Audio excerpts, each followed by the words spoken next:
주님 안에서 한 가족된 믿음의 동역자들과 함께 세브란스에서 예배드리게 된 것이 얼마나 기쁘고 감사한지 모르겠습니다.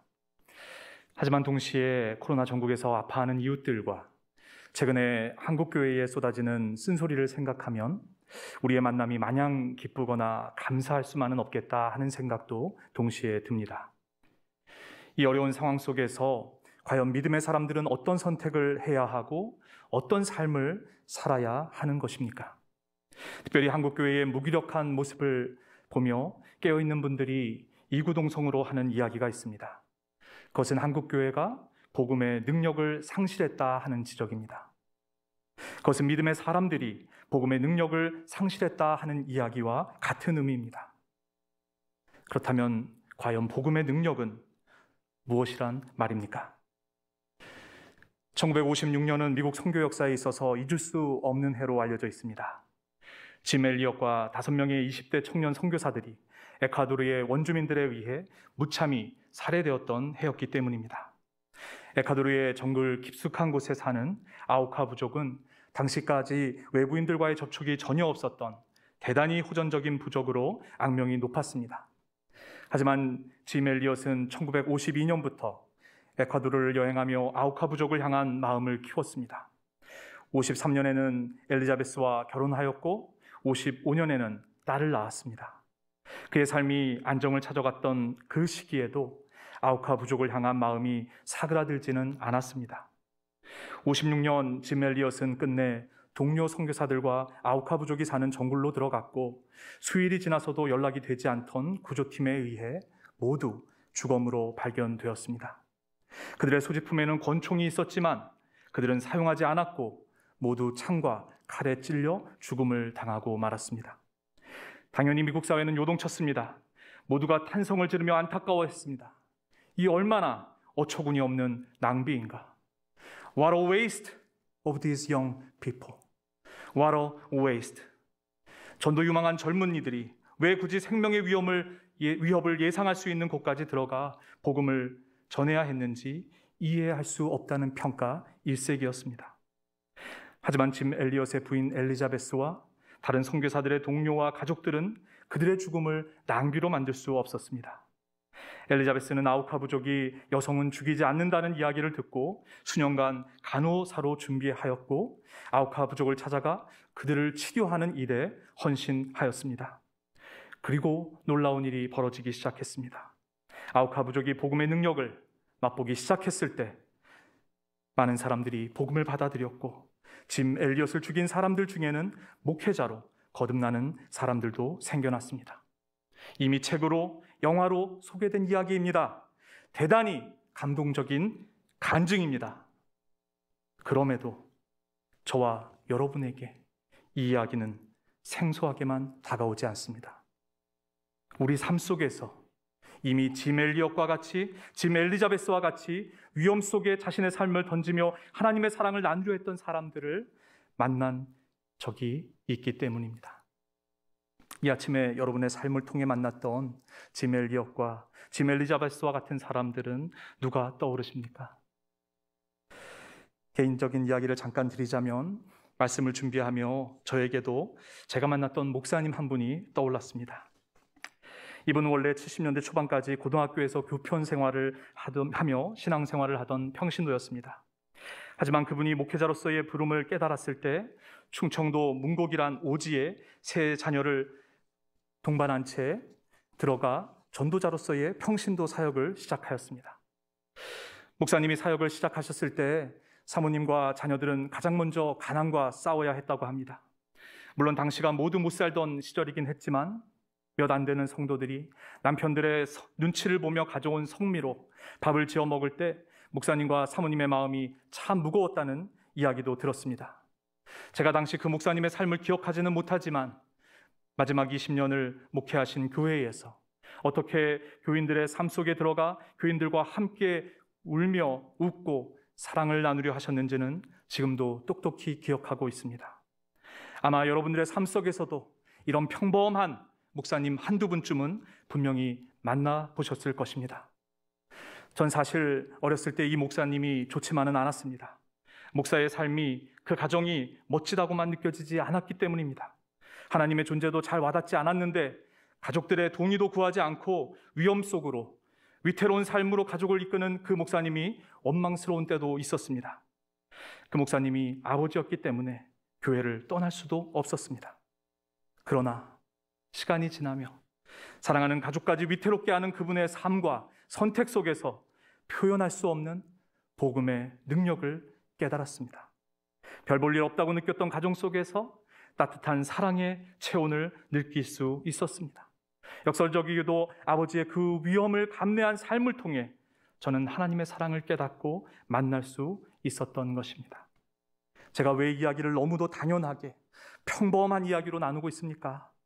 자신을 위험 속에 던지며 하나님의 사랑을 전했던 사람들에 대한 경험이 저만의 경험이 아니고 여러분만의 경험도 아닌 우리 모두의 공통된 경험이기 때문입니다. 하나님의 사랑을 깨닫는 사람들의 공통점은 그들의 삶 속에서 위험을 무릅쓰고 하나님의 사랑을 전한 사람들을 만난 경험이 있다는 사실입니다. 이 사실을 깨닫고 또 다른 질문이 저를 몹시도 궁금하게 했습니다. 과연 하나님의 사랑을 전하기 위해 위험을 무릅쓴 최초의 사람, 최초의 사건은 과연 무엇이었을까 하는 궁금증이었습니다. 동서고금을 막론하고 창조주가 피조물을 사랑하고 구원하기 위해 피조물이 되었다는 이야기는 존재하지 않습니다. 신화의 많은 신들이 자신의 욕심과 욕정을 채우기 위해 한시적으로 피조물의 모습을 띠는 경우는 많습니다. 하지만 자신이 창조한 피조물이 되어 죽음으로 그 사랑을 완성한 이야기는 존재하지 않습니다. 전지전능하신 창조주 하나님께서 피조물을 사랑하고 구원하기 위해 사용할 수 있는 방법은 분명히 많으셨을 것입니다. 혹자는 하나님의 성육신을 설명하기 위해 이런 비유를 사용합니다. 길을 가는데 개미가 떼를 지어 지나가고 있습니다. 그런데 저 멀리서 코끼리떼가 성큼성큼 다가오고 있습니다. 이 위태로운 상황을 개미들에게 알려주기 위해서 우리는 무엇을 할 수 있을까요? 아무리 소리쳐도 개미는 인간의 소리를 알아들을 수 없습니다. 도대체 어떻게 개미를 구원할 수 있습니까? 그것이 바로 하나님께서 인간이 되신 이유입니다. 여러분, 이 설명이 그럴듯하게 들리십니까? 사실 저에게는 왜 이 비유가 너무나 아쉬울까요? 저희가 지금 이야기하는 대상은 인간이 아니라 전능하신 하나님이십니다. 전지전능하시다면 코끼리 떼를 옮기시거나 개미 떼를 옮기실 수도 있으실 텐데 왜 굳이 개미가 되는 선택을 창조주 하나님께서 하셔야 했던 것입니까? 하나님께서 선택하신 성육신은 피조물에게들까지도 조소의 대상과 비아냥거리가 될 수 있는 위험천만한 선택이셨습니다. 분명 모든 피조물이 무릎을 치며 쉽게 이해할 수 있는 방식은 아니었습니다. 육신이 되신 하나님의 사랑 이야기는 저에게나 2000년 전 유대인에게나 이방인들 모두에게 낯선 이야기입니다. 하지만 놀랍게도 요한은 다음과 같은 고백을 자신의 복음서에 기록하고 있습니다. 말씀이 육신이 되어 우리 가운데 거하셨습니다. 자신을 위험 속에 던지는 선택은 다름 아닌 하나님께서 제일 먼저 감행하신 사랑의 방식이었습니다. 예수님은 모두가 부정하다고 더럽다고 하나님께 버림받은 사람이라고 손가락질하는 한센병 환자에게 다가가셨습니다. 그리고 사람들이 그 부정함이 자신에게 전달될까 두려워 가까이 가지도 않는 그 환자를 친히 어루만지시고 그의 부정함을 자신의 것으로 여기셨습니다. 가늠하다 잡혀온 여인 모두가 음란하다고 돌로 쳐야 한다고 아우성일 때 예수님은 그녀와 함께 돌을 맞을 각오로 그녀의 편에 서는 선택을 하셨습니다. 예수님은 모두가 멀리했던 몸을 파는 여인들, 전과자들, 세리들과 가까이 하시며 그들과 함께 식탁을 나누셨습니다. 예수님에게 돌아온 조롱은 죄인들의 친구요, 먹기를 탐하는 자라는 소리였습니다.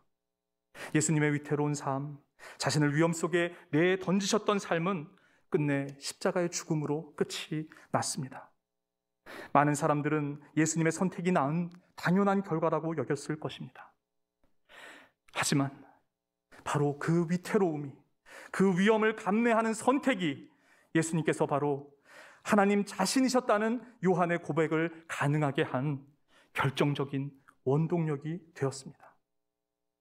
복음의 능력은 예수님의 삶의 방식을 따라 위험 가운데서도 하나님의 사랑을 실천했던 사람들을 통해 증거되어 왔습니다.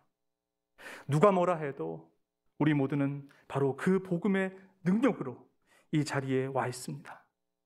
한국교회가 경험한 최초의 복음의 능력은 알렌, 언더우드, 에비슨 선교사님이 보여준 위험을 무릅쓴 삶을 통해 시작되었습니다. 우리가 예배드리는 이 자리가 바로 그 복음의 능력이 꽃피었던 첫 신앙의 터였음을 이 아침에 기억하기 원합니다. 복음의 능력이 시작된 바로 이 터 위에서 저와 여러분이 한국교회의 복음의 능력을 회복시키는 주역들이 되기를 간절히 소망합니다. 그 방법은 하나님께서 시작하신 위험을 무릅쓰는 자의 삶을 다시 시작하는 것입니다. 3세기 중반 그리스도인들에게 붙여진 별명이 바로 오늘 설교의 제목 파라볼라 노이입니다. 번역하면 위험을 무릅쓰는 자들이라는 의미입니다. 모두가 도망치고 모두가 피하는 바로 그 전염병의 자리로 찾아 들어가 아파하고 죽어가는 이웃을 보살폈던 우리 신앙의 선배들에게 붙여진 자랑스러운 별명입니다. 사랑하는 믿음의 동역자 여러분, 한국교회의 어려움을 생각할 때, 아니 이 땅에 아파하는 이웃을 생각할 때 누구보다 먼저 저와 여러분이 파라볼라 노이의 삶을 다시 시작해야 할 줄로 믿습니다. 가장 먼저 위협을 무릅쓰신 우리 주님이 계시고 지난 2000년 동안 파라볼라 노이의 삶을 살았던 믿음의 선배들이 있었기에 우리가 이 자리에 나와 있음을 기억해야 합니다. 말씀을 마치며 이런 말씀을 드려야 할 것 같습니다. 여러분, 저는 여러분이 감내하셔야 할 위험, 그 위험과 선택의 무게를 가늠해 볼 길이 없습니다. 하지만 그 일이 쉽고 모두가 갈 수 있기에 그 길을 가자고, 그 삶을 살자고 하는 것 아닙니다. 그 길이 아무리 험하고 아무리 힘들어도 우리 주님 바라보며 함께 나서자는 것입니다. 우리보다 앞서 가신 선교사님들의 뒷모습을 바라보며 따라가자는 것입니다. 언젠가 우리 모두 주님 앞에 설 터인데 그 주위에 알렌 선교사님, 언더우드 선교사님, 에비슨 선교사님이 함께 서 계실 텐데 우리가 천국문에 들어설 때에 주님은 두 팔을 활짝 펴시고 선교사님들은 일어나셔서 축복의 갈채를 보내주시는 그 순간을 상상해 봅니다. 파라볼라 노이의 삶이 쉽지는 않을 것입니다. 하지만 우리 그 순간을 기억하며 우리를 위해 격려하시는 주님과 선교사님들을 바라보며 위험을 무릅쓰는 자의 삶을 끝끝내 완주해내시는 저와 여러분 되시길 주님의 이름으로 축원드립니다.